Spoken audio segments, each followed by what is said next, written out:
Today we'll be talking about the security part, that what all measures we can take at different sectors so that we can strengthen the cloud security. So first of all, the question comes, what is cloud hacking, right? So since like these days, all your organizations, like many are moving their measures and all the data, your customer data, which organization is holding to the cloud, right?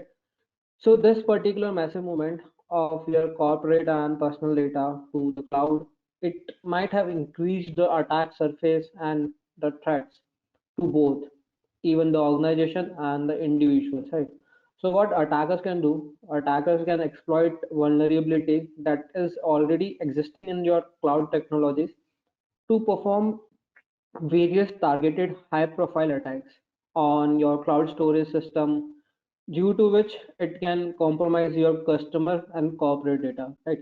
So the main objective of hacking the cloud environment is basically to gain access of your user data or blocking access to cloud services, right? So these are your two main motives behind the attack. So this will have a disastrous impact on both the end users who are using your services and the corporate companies, right, who are accessing that particular service from the cloud. Because of that, people will not trust your cloud providers, right? They will not use their services. So therefore, your organizations need to ensure the safety and your security of business processes and your customer information, which is stored on the cloud, right? Now, what all things that can profit your attacker, right? They have listed some of the things here, right? Exploit poor security practices to perform data exfiltration and disclosure of sensitive information, right? So what they can do, they can exfiltrate the confidential data from your cloud storage, right? And if this thing is happening, there is no integrity. Your integrity factor is missing from your security part. The attackers can gain unauthorized access to your cloud applications. They can misuse your legitimate access to steal credentials of other cloud users. Once they do this, they can use the services that that particular user is using. Generate illicit cryptocurrency by tapping into target processing power, your cryptojacking. That yesterday we discussed this particular attack, right? So again, that was benefiting your attacker, right? They were able to mine cryptocurrency from your processors which you were using at the cloud end, right? Use stealthy crypto mining malware to generate revenue. Same thing, your cryptojacking. Perform DOS attacks to prevent legitimate users from accessing cloud services, right? If this thing is happening, why will the user trust the cloud service and why will he go to that particular service, right? He will for sure switch the cloud or switch that particular operator.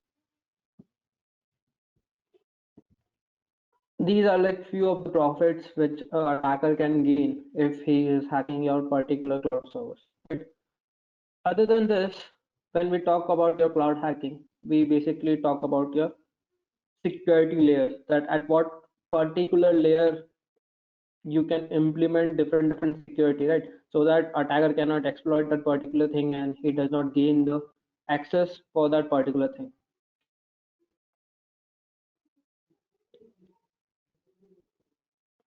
right? So we have different cloud security control layers, right? At what different place we can do different stuff. So these basically, when we talk about your cloud security, there are like various risks and threats which are associated with your CSP, right? Or the cloud security adoption and mitigation related to your business critical data or to your third party systems, right? But if we follow these guidelines at your different layers, right, we can like make sure that security control is very good at that particular place. You can see we have these all are different layers: your application information management network, trusted computing, computational and storage, your physical, right? Now what at these layers, what different things we can do to strengthen the security? So when we talk about your application layer, to harden this particular thing, right? To harden your application layer, we can establish the policies that will match the industry adoption security standards, like your OWASP for web application,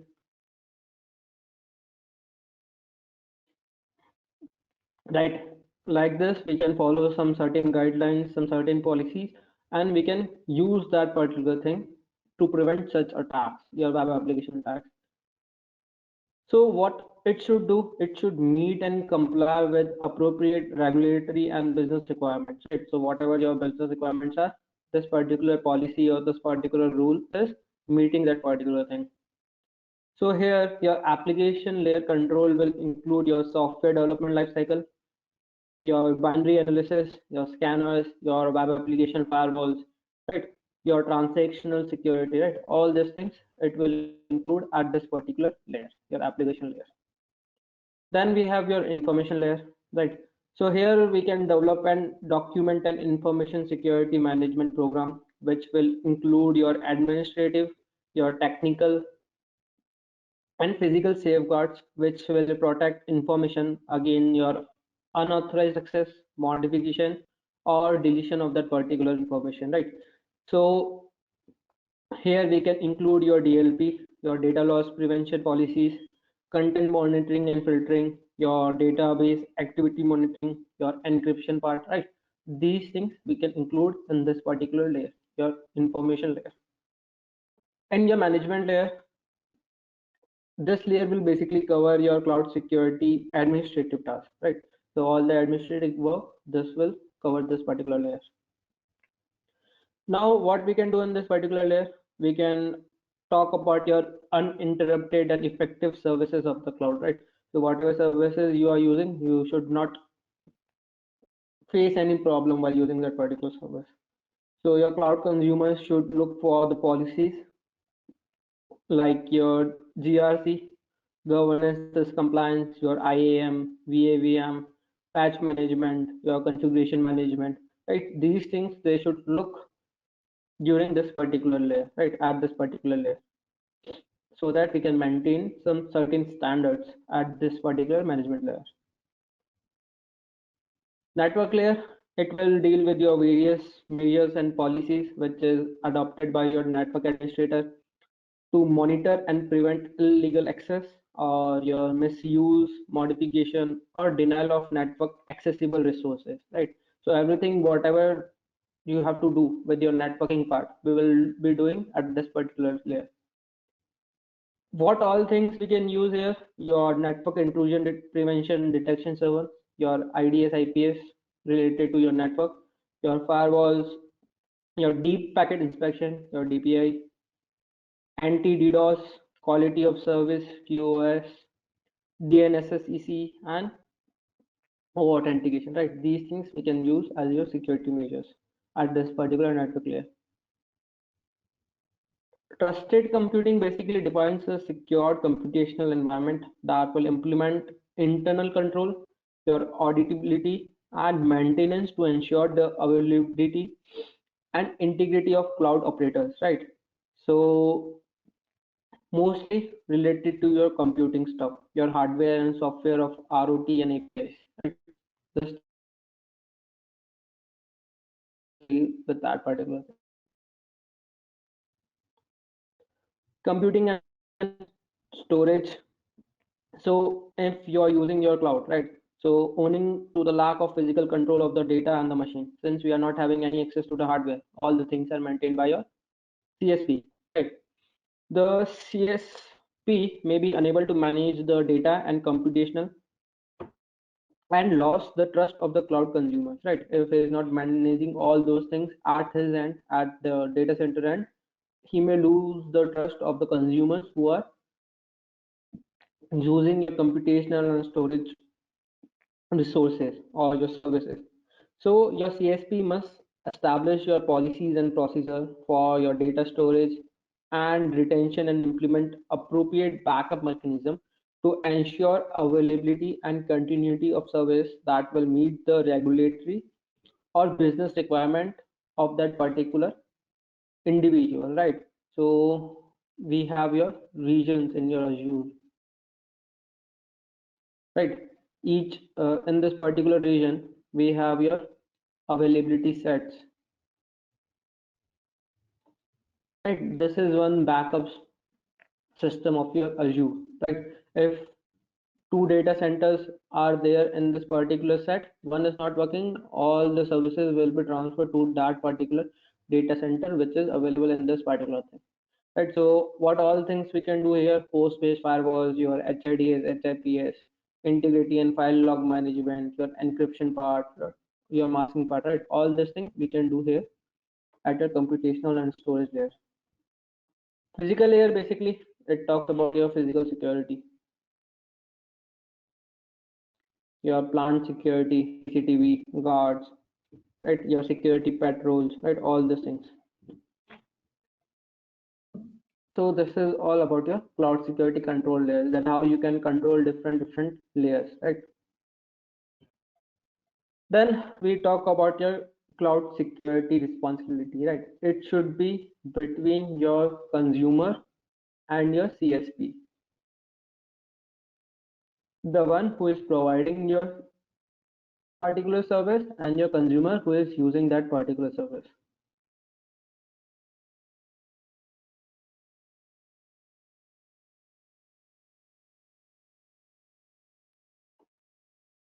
Should be responsibility of both these parties, right? It's security. So since security, even yesterday we discussed that security is a shared responsibility in cloud system, right? It depends on both the cloud consumers and your CSP. At different layers, it can take place. A simple example, right? If an IaaS platform provider, which usually performs your account management controls for initial system privilege users, right? Whereas the cloud consumers who is using that particular IaaS platform, that particular consumer will control the user account management for applications which are there in this particular thing, right? So here your security is shared. Your initial system management is done by your CSP, and your user system management, your user account management is done by your cloud service provider, your customers, your cloud customers. So you can see in this particular model that how your cloud security is maintained at your cloud customer end and your cloud provider end, right? So we have different like short forms, different security controls: PKI, public key infrastructure, security development lifecycle, SDL, web application firewall, WAF, FW firewall, right? These are like different security controls that you can implement at both these ends, your cloud consumer end and your cloud provider end, right? So these all things you can do at these particular services, right? All the things are mentioned in this particular diagram, that at what particular place which party will be using what all security controls according to its need.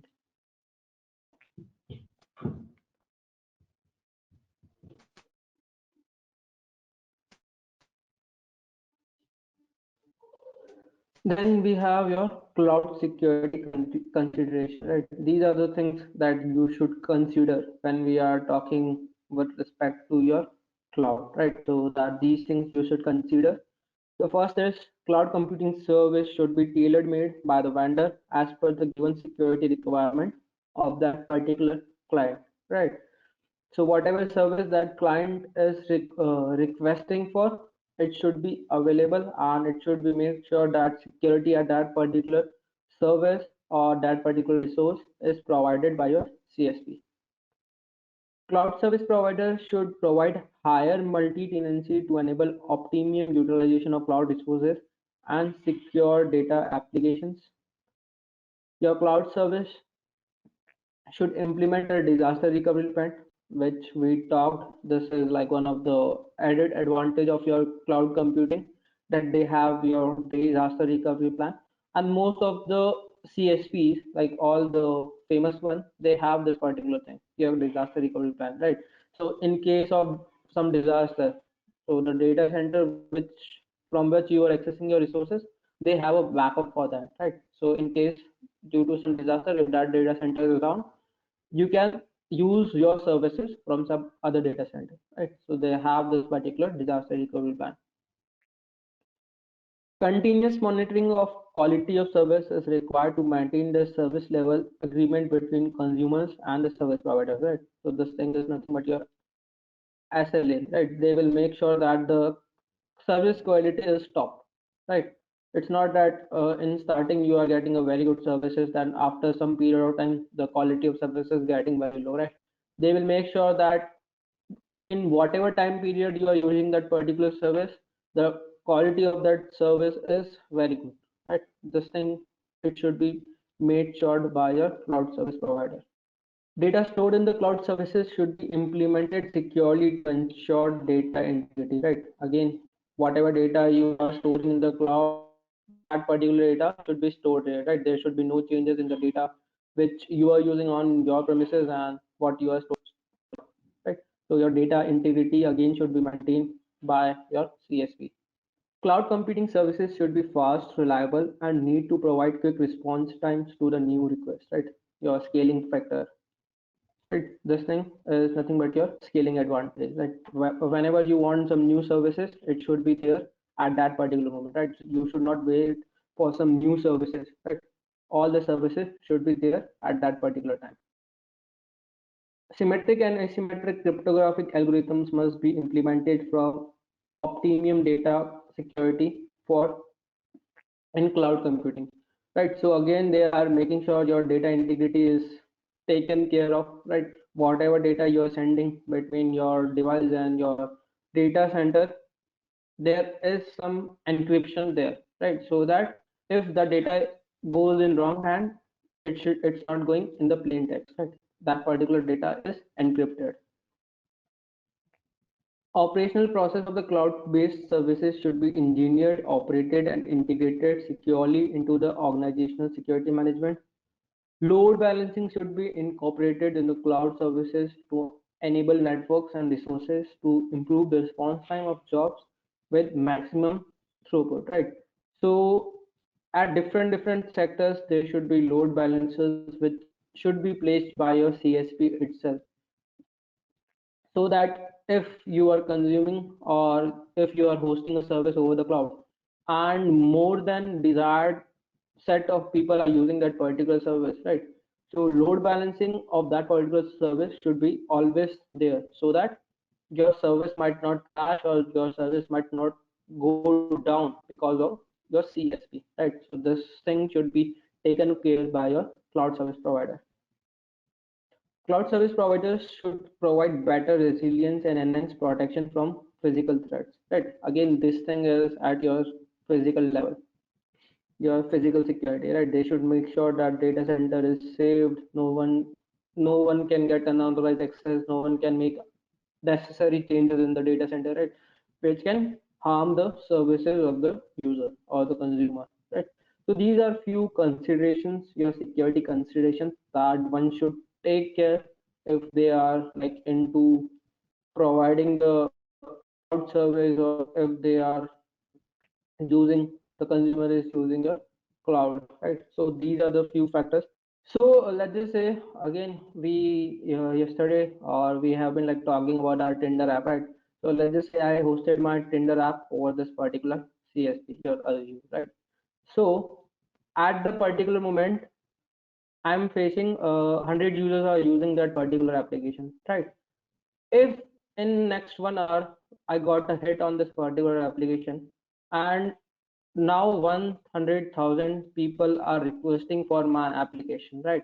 So these requests should be maintained or should be balanced to by your load balancing devices, right? So your CSP have to make sure that there are load balancing devices between your network, so that if you are like getting new request or more request on that particular server, right? If I hosted only one server for this particular application, right? Your CSP have to make sure that there are enough load balancers, or you are having some backup servers where your request can go instead of going to a single server, right? Because I know that this server cannot take 100,000 requests at a single go. So there should be backup servers which your CSP will enable with your scaling part, and with the help of load balancing, it will deviate the request, right? Out of 100,000, 100 will go to this server, or next 100 will go to new server, right? My requests are getting balanced at that particular moment so that my Tinder application does not go down. The server of this application does not go down. Whenever we talk about cloud security, things are like 90% of the talk like same which, but here the security gets divided, right? Something is maintained by the CSP, some is maintained by the customer who is using that particular service. So here when we talk about your security controls, again we talk about your preventive, detective,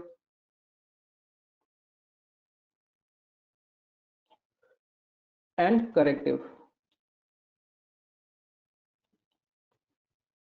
Previous slide please. Okay, just a sec.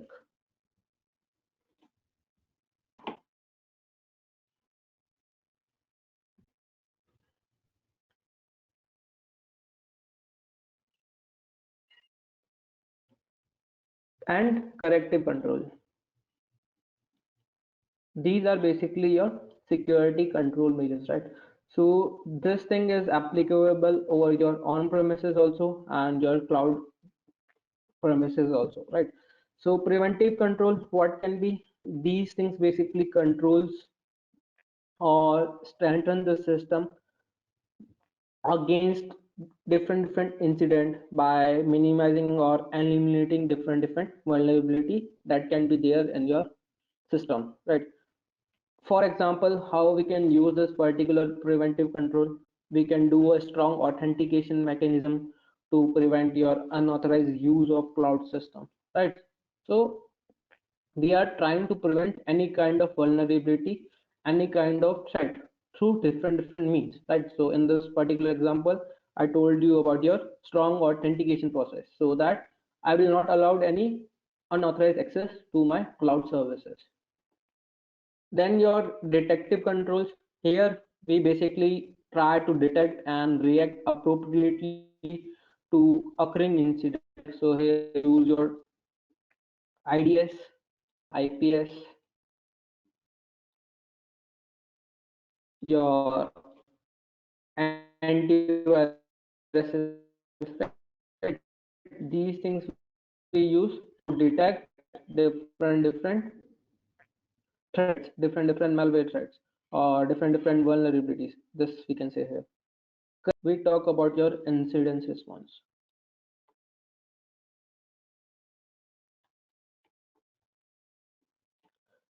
So these corrective controls, what they will do, they will control, minimize the consequences of an incident by limiting the damage of that particular incident, right? So we can add your backup systems here. That in particular case, if my system is down, my main system is down, I have a backup system, right? Because of that, my service will not go down. So security controls are nothing but your preventive, detective, and corrective.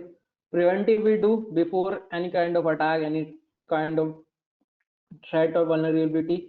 Detective, if something is entering into your system, then we try to detect that particular thing. Corrective, after that particular attack, right? If an attack has happened on our particular system, how we can take some actions due to which there is limited damage of that particular attack, right? So this thing we use over your on premises also, and same thing we can use over your cloud also. So this is the diagram. You can see we have your virtual servers. This is also a virtual server.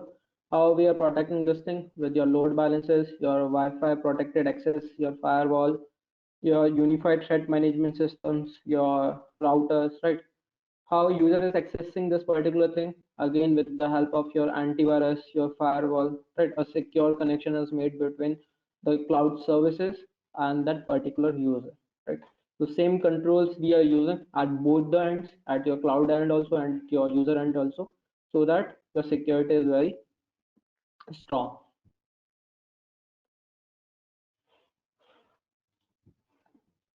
Now, these are some of the best practices for securing a cloud, right? I will I will again say there are n number of practices that you can do to secure a cloud, right? But here we have like 12 of things, like just for the basic understanding that what all things we can do to secure a cloud, but there are n number of things which you can do as a security person over your cloud, right? Enforce data protection, backup, retention mechanism, enforce your service level agreements for patching and vulnerability remediation, right? So if you are coming to me, if I am a cloud provider and you are coming to me for a resource, I will give you a SLA, right? In that particular SLA, I will say that in a month, your service will not be available for 2 hours because of your patch management, right? Or your vulnerability assessment, right? I will say this thing to you. If you agree to this particular agreement, then you will be allowed to use my service, right? So these rules we make at your SLAs, that in case of some patch management or your vulnerability remediation, service might not be available to you, right? Vendors should regularly undergo AICPA SAS 70 Type 2 audits, right? These are your audit policies. Again, your cloud vendor should go through this particular thing. These are your standard policies. Verify one's own credentials.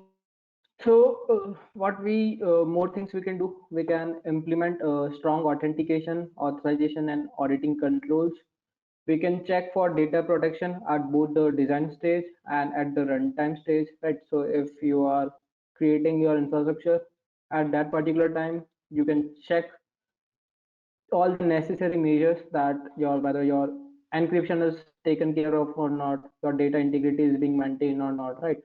And if you are running a platform over this particular thing, if you are running some platform over this particular thing, at that time also you can make sure that the data which you are sending from your end to the cloud storage, your data is encrypted or not, the integrity of that data is maintained or not, right? So you can play around with your data protection part at each stage, right? Even at your designing stage, and when you are using that particular stage, the runtime stage of that particular service. Implement strong key generation, storage and management, destruction practices.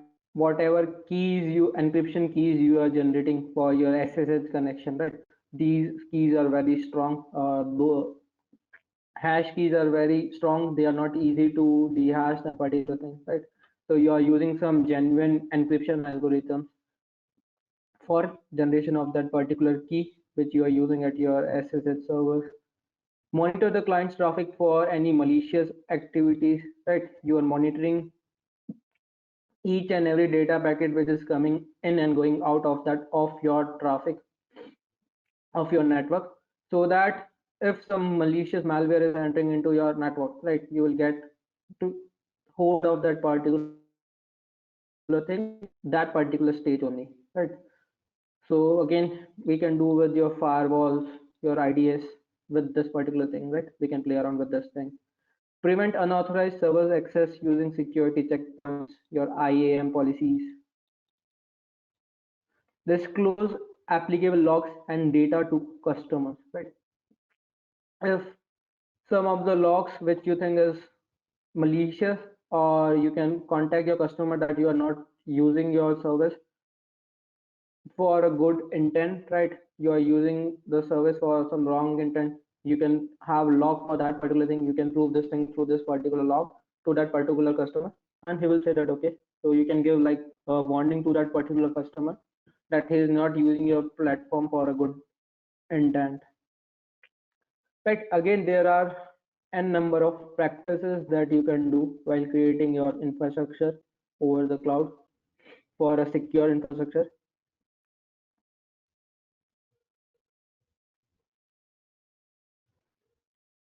Then we have some of the NIST recommendations, right? NIST is National Institute of Standards and Technology. So they will have some standard policies, standard frameworks, right, which we can use for our cloud. Accesses assesses the risk posed to the cloud's data, software, and infrastructure. Select an appropriate deployment model according to the needs of your client, right? So these things are recommended by your NIST, right? So you can follow this thing also, and if you are using your cloud service before creating infrastructure, you can check around these recommendations are being followed or not. at that particular creation step, right? Ensure audit procedures are in place for data protection and software isolation. Renew SLAs in case of security gaps, which is found between your organization security and the cloud provider standards. Establish appropriate incident detection and reporting mechanisms, right? All the things which we discussed till now, right? So these are like recommended by this NIST organization. So people think that okay, we should follow this thing. Now let's talk about some of the vulnerabilities which is related to your Kubernetes and what are the solutions of those vulnerabilities, right? How we can counter attack that particular thing.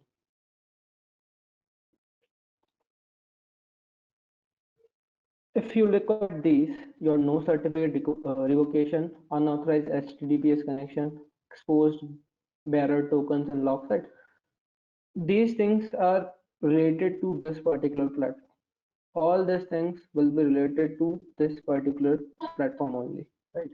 We can ensure that the nodes which is maintained at your Kubernetes level, right? They maintain your certification revocation list, right? So whatever platform you are using or whatever container image you are using over this particular platform to maintain that particular thing, you are having a certification revocation list, and they will check each time when they are presented with that particular certificate whether that certificate is valid or not, right? Same thing goes over your web servers also, right?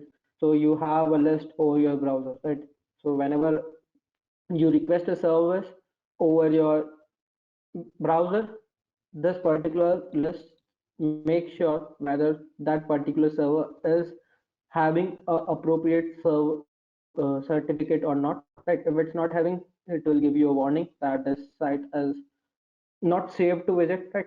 Same thing which happens over your browser also. Unauthenticated HTTPS connections. By default, you authenticate all your HTTPS connection within the system itself, right? This thing happen by default. So what we can do, we can ensure that all the components which is using or which is maintained by your CA, your certification authority, it is maintained in your Cube App Advisor, right? So it is a place where your all the certificate will be maintained by your CA, your certificate authority. We can implement a two-way TLS also for all the connection which is being made over your HTTPS connection, right? We can make this thing also to countermeasure this particular vulnerability, that no unauthorized HTTPS connection is being made at that particular platform. Exposed bearer tokens and logs, right? So this thing again, if you when you are establishing a connection between two parties, right? So a token will be created, right? You have to make sure that that particular token is not there in your logs, right? You have to make sure of that, right? Because if that particular token is available in your log and this thing gets to the attacker, your attacker can use this particular token to regenerate that particular session, right? So this thing again you have to make sure. So remove all the bearer tokens from the system logs, perform code reviews to ensure sensitive data is not logged, and implement logging filters. Again, in your Windows also, whatever thing we do, each and every part we do, a log has been created for a particular thing, right? So you can, what you can do, you can implement some logging filters, or you can implement your own policies which will make sure that some sensitive data is not there in your log file, right? This thing you can do. So you can see that whatever things we are discussing, we are discussing with respect to your hardware, we can say your hardware system, or we can say your on-premises system. All these vulnerabilities are already there when we talk about these things for your on-premises, right? The systems which we are using, all these vulnerabilities are already there, right? But now what they did, they basically gave a name, right, to this particular platform, that how we can countermeasure all this vulnerability which is happening at this particular platform, right? But If we don't talk about cloud, these things are already happening over your on-premises also. Right? Your exposed bearer token unlocks, your log rotation is not automatic, no backup process for your scheduling task, no non-repudiation, right? These all things are already happening. But here what we did, we gave this platform this particular vulnerabilities, right? These things like are happening over this particular platform. Just give me a So we have your exposure of sensitive data via environmental variables. Again, we have environmental variables in your Windows also. So you might have seen that if you are using Java in your Windows, right? We already have different predefined environmental variables over that particular platform, right? So if some of the variables are exposed to some different users, right, they can take advantage of that thing also, right? Secrets at rest, not encrypted by default. Your encryption part is not there. So make sure whatever platform, whatever system you are using, encryption is of top quality, right? All the things are encrypted when we are going from one place to another. Non-constant time password comparison. So here use a save constant type comparison function such as this thing. So again, if for this particular thing, we have to start learning how we can operate this particular Kubernetes platform, right? So these are like, I will say, the core concept of this particular platform, right? So to understand all this particular functionality, right, we have to first get a good understanding that how we can operate this platform, right?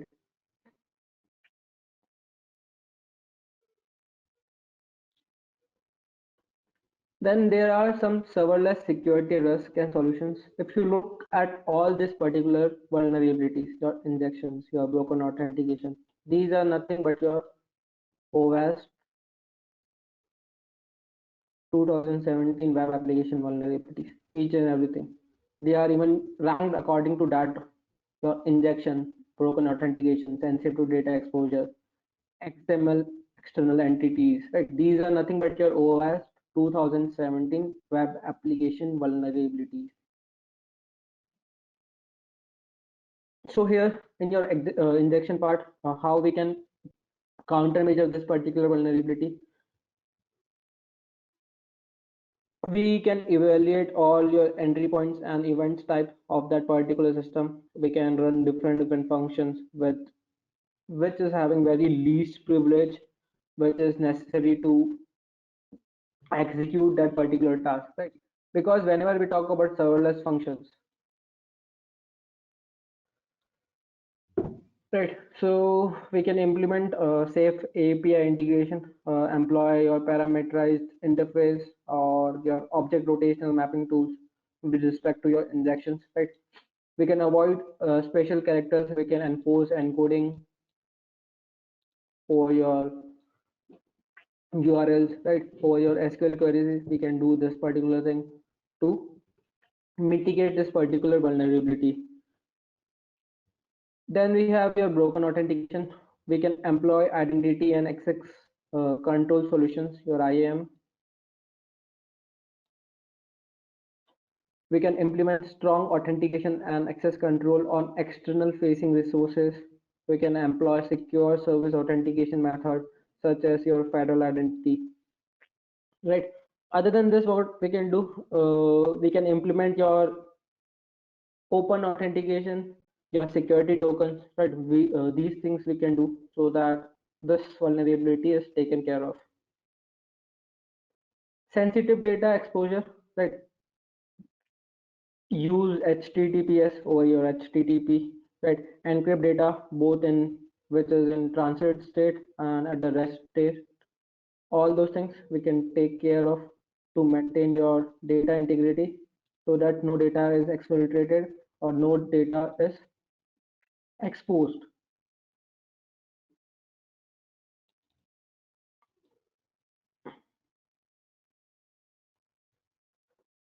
XML external entities.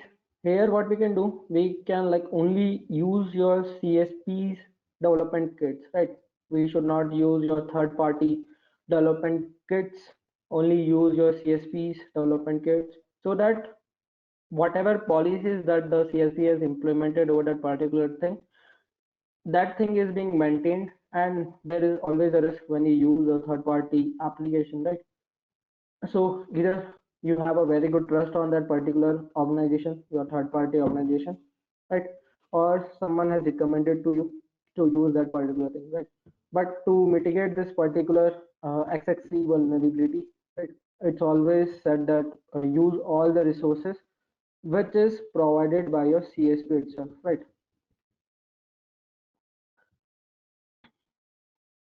Broken access control follow the least privilege principle while granting permissions to function. Review each function to detect access privilege, right? If I'm creating multiple functions, right, I have to make sure that using that particular function, least privilege is given to that particular user who is accessing that particular function, right? So that he or she will not be able to get higher privilege over that particular function. Security mesh configuration, make sure you have a very strong configuration part. Your management part is very strong with respect to your infrastructure, your network. Identify functions with unlinked triggers. Set the functions with the minimum timeout required. Right. So here, what we can do, we can set timers that if a function is about to trigger, right? So before 5 minutes or before 10 minutes, that particular user is get to know. Right? The same thing which we get in our Windows. Right? Whenever you set the Windows update, if you are using your PC at that particular time, they will give you a pop-up that your update is scheduled for this particular time, right? So these things we can do, right?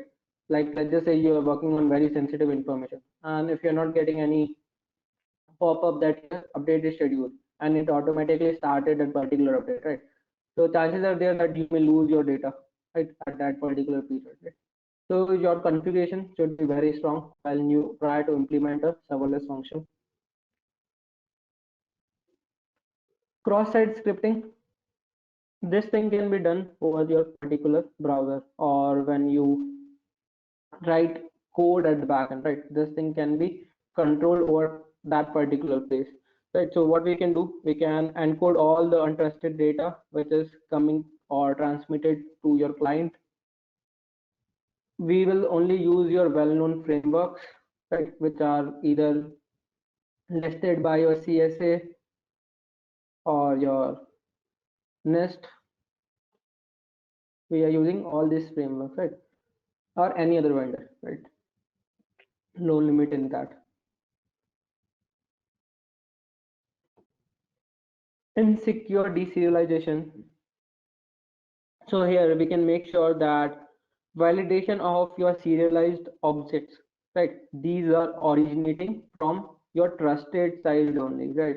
These are not coming from your untrusted side. So your validation part should be strong at that particular point. Whatever is coming over your firewall, whatever traffic is coming over your firewall, right? That particular traffic, if the size of that particular traffic is very strong at that particular place, make sure that it is coming from a secure site when you are trying to serialize that particular packet of data.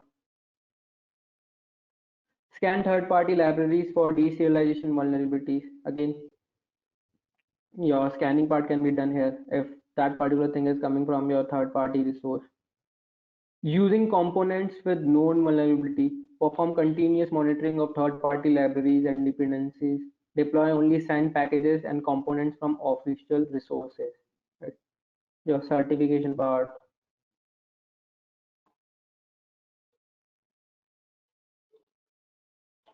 Insufficient logging and monitoring. So this can be used with the help of your monitors. You are continuously monitoring all the activities which is taken place of that particular infrastructure, right? Using your Azure monitor or AWS CloudTrail, right?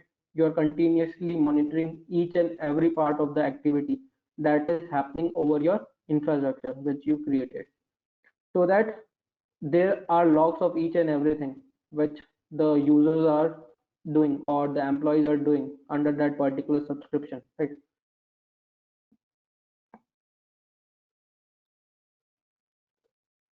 Then we have some of the best practices for your container security, right? What all things we can do to implement a good security when we are using your container. Regulatory monitors the CVEs of the container runtime and remediate if any vulnerabilities are detected. Your vulnerability assessment, this should be happening at a certain period of interval so that if some new vulnerability is detected, it should immediately be remediated at that particular time. Employ app-aware tools to monitor container networks interface, network traffic, and your network availability, right? Your monitoring part.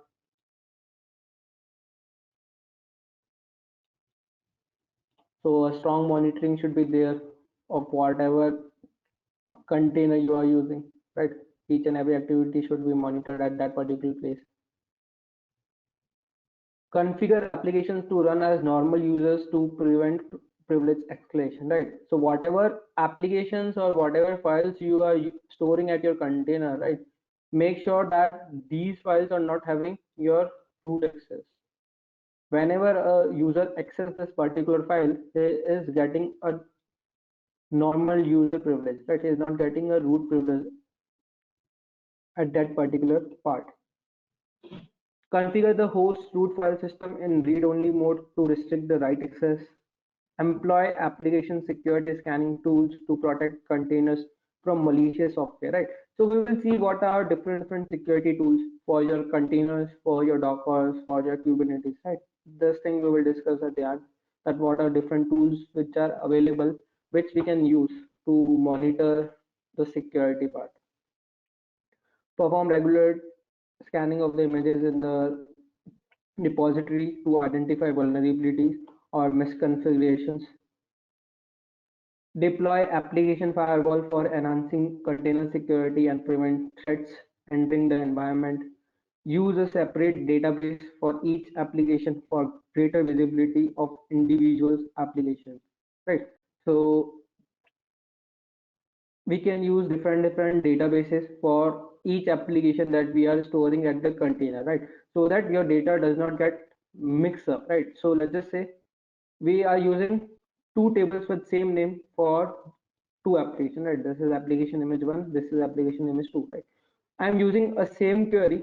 This particular application have a table at the database. This particular application have a table named student, and this application is also having a student name table, right? So we are separating the database for both the applications so that whenever someone is trying to access this particular table from the database, right, your data does not get matched up with these two applications, right? So to maintain a separation between the data of each application, we are using different databases. Regularly update the host operating system and the kernel to the latest security patches, your patch management, your updates. Configure orchestrators to deploy sets of hosts separately based on their sensitivity level. Automate the compliance to the container runtime configuration standards. Maintain a set of trusted registers and image and ensure only images from the set are permitted to run in the container environment, right? So we are giving certificates. We are talking about the certificates at this part, that each and particular image which is into this particular container environment, if that particular image is having a certificate or a permission, that image should be run over that particular environment. Then we have your zero trust networks. Now what your zero trust network basically is, this particular model is implemented. So in this model, we will assume that every user which is trying to access our service, which is trying to access our network, is not a trusted entity by default, right? So even if I am the CEO and if I have this particular model, whenever I try to get access to this particular model, this model will make sure that even I'm not trusted with this particular network, right? So it will like So what will happen? It will verify each and every incoming connection between your device, your remote device, and the network, and it will allow access to the network which is trusted to that particular thing, right? So these are the remote employees, right? These are your untrusted clients. This is your control panel. You can see this thing, your vendor service, your legacy service, right? Now how this thing is basically work, right? Load balancers, application server, PCI, these are at your vendor service end. Whenever a employee is trying to make access to this particular server, this employee will be treated as a non-trusted employee. So whatever request this particular employee is making, this request will be first be verified, right? It will either pass to your firewall or whatever devices you have placed at the endpoint, right? If this request is genuine, then only this request will pass, right? Now this can be from any user or any employee, right?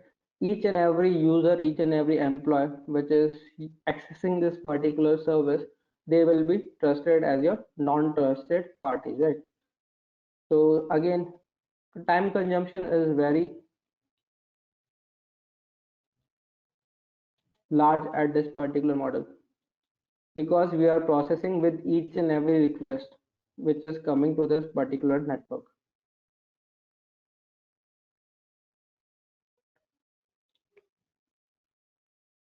Now we have some of the international cloud security organization also with respect to cloud who set some standard rules that your CSAs, your cloud service providers are following. So your cloud security organizations are dedicated particularly to assist the security professional with best practices, security awareness, and strong security policies that provide better cybersecurity resilience and a trusted cloud ecosystem. Right? So whenever we talk about cloud security, we have your CSA, Cloud Security Alliance, right? So this particular organization deals with all the policies, your standard policies, standard frameworks, right? Which your CSPs are even using, right? CSA is a non-profit global organization that provides pricing awareness and promotes best practices and security policies to help and secure the cloud environment. Okay. It provides education and knowledge on the uses of cloud computing and helps in securing all forms of computing, right? So it will form different policy rules, it will form different frameworks, right? So if you are like new and you are trying to give or provide cloud services to your consumers, right? What you can do, you can go with the policies which have been set by your Cloud Security Alliance, right? These are the standard ones. These things will help you to strengthen your security at your cloud provider level.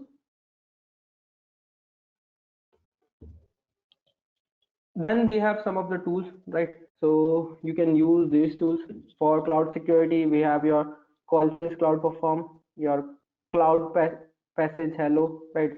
Your Azure Defender, Microsoft Defender, right? We have different security tools for different vendors. Container security tools, we have your Aqua, right? These are like very famous ones tools.